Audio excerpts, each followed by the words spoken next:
Time to present you the latest English news. The U.S. Secretary of Defense James Mattis and the Chairman of Joint Chiefs of Staff General Joseph Dunford are in Kabul to meet with the Afghan and coalition officials. The two senior U.S. defense officials arrived in Kabul earlier today, are scheduled to meet with the President Mohammad Ashraf Ghani and the new NATO and U.S. Forces Commander General Scott Miller. The visit takes place amid ongoing efforts to revive the Afghan-led peace talks with the Taliban group. Mattis had earlier said that he was hopeful about peace talks despite a recent spate of savage attacks by the Taliban and the loyalists of the Islamic State of Iraq and Syria terrorist group. This comes as top officials of the State Department met with the Taliban group's political representatives in Qatar to lay the groundwork for the revival of peace talks between the government and the group.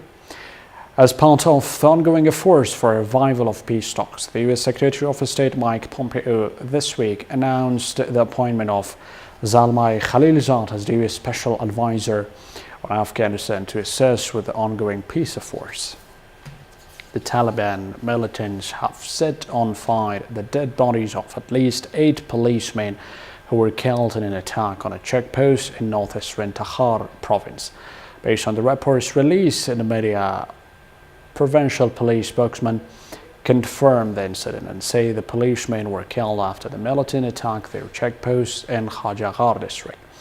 He added that the incident took place late on Wednesday night in the vicinity of Kandahar Kishlak area of the district. According to him, the Taliban militants carried out the attack with the support of one of the policemen who had links with the militants.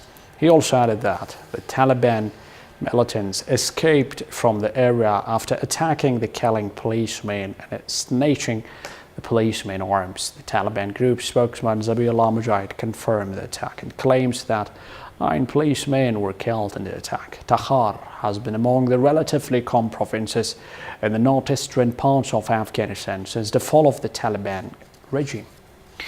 From outside, the leading candidate in Brazil's presidential election is in serious but stable condition after being stabbed at a campaign rally, doctors said.